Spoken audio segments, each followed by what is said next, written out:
ये अपना मिसबाहुल उलूम, ये हम लोगों के रफ़ीक हज़रत मतलूबुर रहमान साहब, अल्लाह उनकी बाल बाल मग़फ़िरत फ़रमाए, उनके दर्जात को बुलंद फ़रमाए। ये एक उम्र का एक लंबा हिस्सा, अच्छा खासा हिस्सा यहाँ इन्होंने लगाया और माशाल्लाह इलाका किया, दूर दूर तक खिताबत के ज़रिए से अपना फैज़ पहुँचाया। ये समझिए उनकी यादगार है, पूरे बस्ती वालों के हाथ में ये अमानत है। इसकी हिफाजत, इसकी तरक्की के लिए कोशिश करते रहना। अल्लाहुम्मा सल्ली अला सय्यिदिना मौलाना मुहम्मदिन नबिय्यिल उम्मी व अला आलिहि व अस्हाबिहि व बारिक वसल्लिम। अल्हम्दुलिल्लाह अल्हम्दुलिल्लाहि कफ़ा वस्सलातु वस्सलामु अला नबिय्यिल हबीबिल मुस्तफ़ा।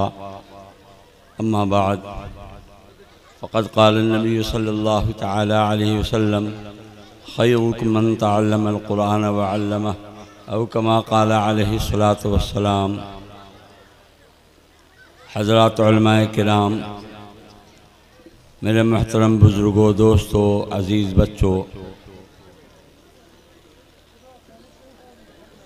हमारे लिए, आपके लिए, इस मदरसे के लिए, इस आबादी के लिए बड़ी सआदत की बात है, बड़ी बशारत और ख़ुशी की बात है कि अपना ये मदरसा मिसबाहुल उलूम, जहाँ से इन लोगों ने हिफ्ज़ की तालीम तकमील की है,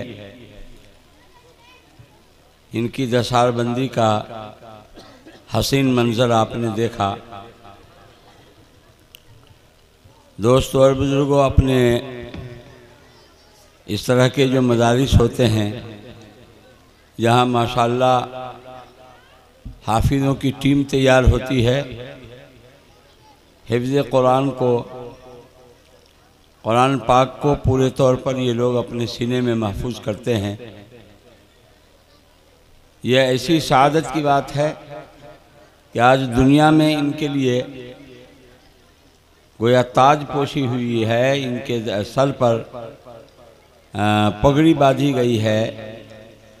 ये इनका एजाज़ है, ये इनका इकराम है और कुरान पाक की वजह से है। कल क़यामत के दिन ये किया इनके माँ बाप के सरों पर ऐसा ताज पहनाया जाएगा जिसकी रोशनी के सामने चाँद सूरज की रोशनी भी फेल होगी। अल्लाह के महबूब सल्लल्लाहु अलैहि वसल्लम ने इरशाद फरमाया कि जब हाफिज़ के माँ बाप को ऐसा ताज पहनाया जाएगा, फिर तुम्हारा क्या ख्याल है उस हाफिज़ के बारे में जिसने खुद हिफ्ज़ किया है। ज़ाहिर है कि हाफिज़ को कहा जाएगा कि पढ़ते जाओ और जन्नत के दर्जात पर चढ़ते चले जाओ। चुनांचे ये हाफिज़ कुरान, हिफ्ज़ कुरान की बदौलत 6666 आयतें कुरान में हैं, इनके इतने दर्जे जन्नत के अंदर बुलंद होंगे। नमाज, रोज़ा, हज, ज़कात, दूसरे आमाल अपनी जगह हैं, इनके बदौलत जो दर्जात बुलंद होंगे वो अलग है। दोस्तों और बुजुर्गों, आप समझेंगे कि 6666 दर्जे का मतलब एक दर्जा एक मंजिल, तो इतने इतने मंजिल की जन्नत होगी। आपने सुना होगा 121, 22, 110 इस तरीके से मंजिला इमारतें होती हैं, लेकिन जन्नत इतनी बड़ी होगी। हाँ, कुरान अज़ीम ने जन्नत को कहा मुल्कन कबीरा, बड़ी सल्तनत होगी। अल्लाह पाक जिसको बड़ी सल्तनत फरमाए, आप उसका तसव्वुर नहीं कर सकते कि कितनी बड़ी होगी। अब रहा है कि एक हाफिज को इतनी बड़ी जन्नत की तो ज़रूरत नहीं है।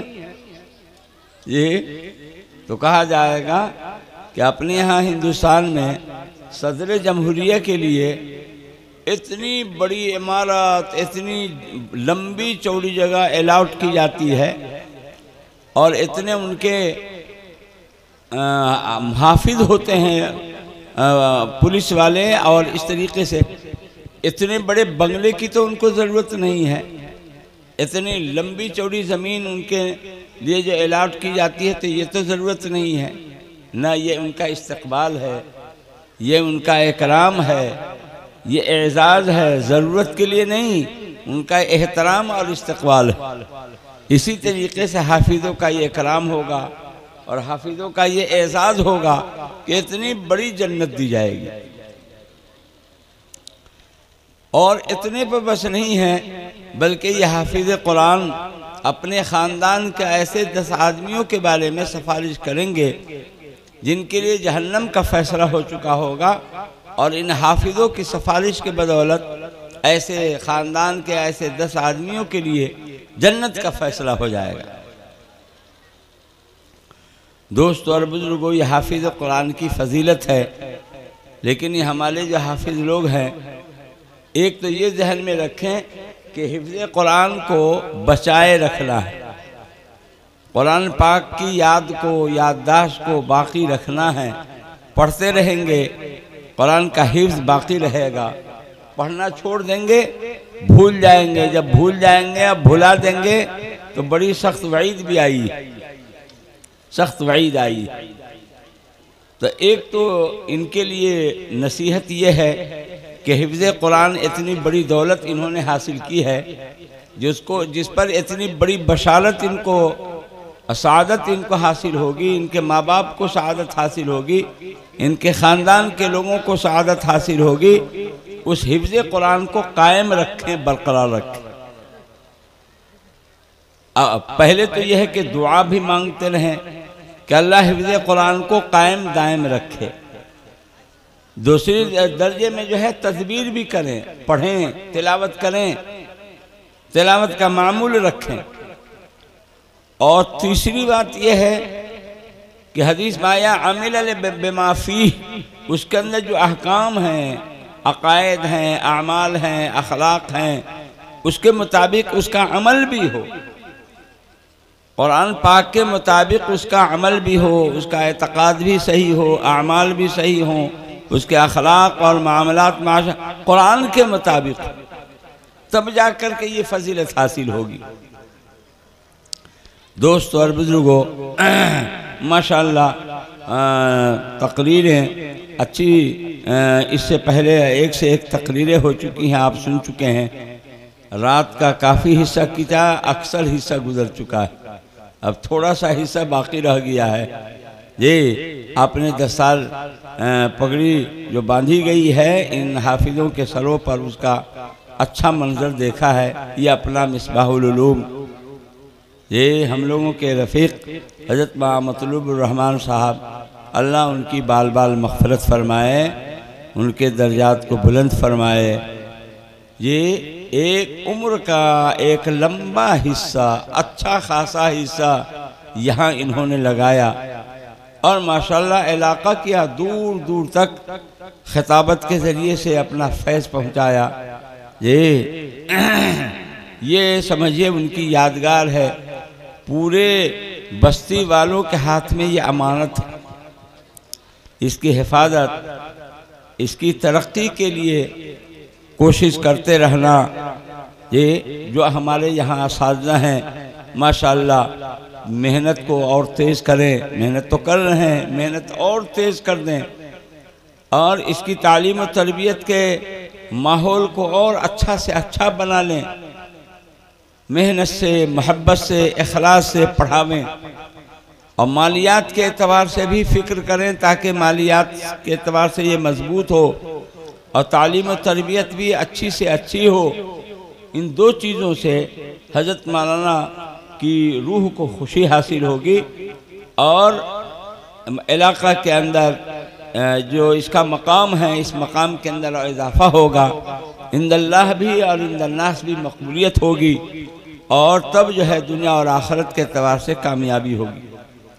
दोस्तों, अपना ये मदरसा पुराना है, तलबा की तादाद के एतबार से तलबा की तादाद बढ़ेगी जब मालियात बढ़ेगी। ये माल होगा तब न पैसे, तब न बच्चे बढ़ेंगे। तो मालियात के एतबार से इसको मजबूत कीजिए, ताउन दीजिए और दिलवाइए और इमारत और तामीर के लाइन से अभी बड़ी कमी। बच्चों को जो रखेगा तो उसके रखने के लिए मकान भी तो चाहिए ना। बच्चों की तादाद बढ़ेगी माल की बुनियाद पर, तामीर का काम होगा माल की बुनियाद पर। इसलिए अहबाब से, मकिया के अहबाब तो खैर मुखातब हैं ही, माँ बहनें हैं और दूर दराज से आए हुए अहबाब हैं, सब लोग फिक्र करें। पहले नंबर पर तो दुआ भी करते रहें, दूसरे नंबर पर तदबीर के दर्जे में जी इसके मालियात को मजबूत करने की फ़िक्र करें। ख़ास तौर पर इसके तामीरी कामों की तरफ आप फिक्र करें। कभी जायज़ा भी तो लें कै ठो रूम ये, और इस एतबार से अभी बड़ी कमी है। मकानात बनेंगे, रहने सहने के लिए बच्चों को सहूलत होगी, बच्चे बढ़ेंगे, ये सब की बुनियाद मालियात। ये मालियात के एतबार से ज़्यादा फ़िक्र की ज़रूरत है।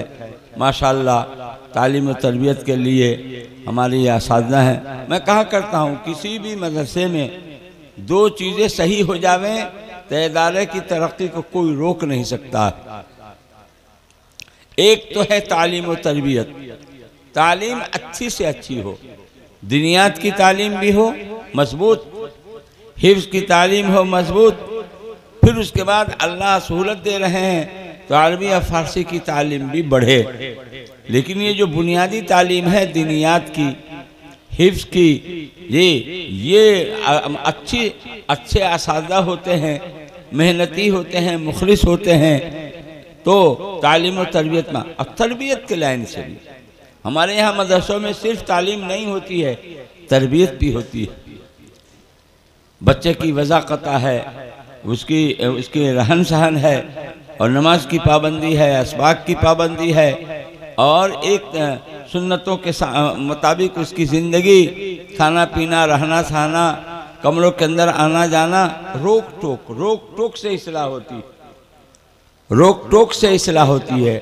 जैसे रहे वैसी रहने दिया जाए, जैसे बेढंगे बेसलीका बदसलीकी के साथ रहते हैं रहने दिया जाए, खाते हैं खाने दिया जाए, नमाज छूटे कोई हर्ज नहीं है ना, इससे तरबियत नहीं होती।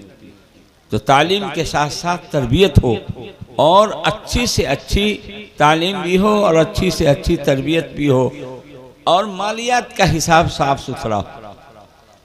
जी मालियात के एतबार से बिल्कुल साफ सुथरा हो। असल तो हम हिसाब अल्लाह के यहाँ देंगे, हर किसी को अल्लाह के यहाँ हिसाब देना है। लेकिन चूँकि ये कौमी इदारा होता है, कौमी सरमाया है, कौम से हम ताउन लेते हैं, तो उनको मुतमईन करना ये जब ही हो सकेगा जब मालियात का हिसाब साफ सुथरा हो। ये मालियात का आमद ये है, खर्च ये है, और ये तो बचत है। हर महीने के ख़त्म पर इस तरीके से जो है हिसाब साफ सुथरा होता रहे तो 12 महीने का हिसाब साफ सुथरा हो जाएगा, और फिर इस तरीके से जो है कौम को हम मुतमईन कर लेंगे। कौम में जब इत्मीनान की सूरत हो जाए, माल का ये देखिए ना, तालीम और तरबियत भी बहुत अच्छी है, और कहीं से खयानत, कहीं से खुर्द बुर्द, इस तरह की भी बात नहीं है। लोगों का एतमाद बहाल होता चला जाएगा, आँख बंद करके लोग देते चले जाएंगे, और इस तरीके से इदारा की तरक्की होती चली जाएगी। ये चंद बातें हुई। अल्लाह पाक हम सबको कहने सुनने से ज़्यादा अमल की तौफीक नसीब फरमाए। इस इदारे की अल्लाह पाक हिफाजत फरमाए, हर किस्म के शुरू फितन से हिफाजत फरमाए, दिन दुनी रात चौगुनी तरक्की नसीब फरमाए।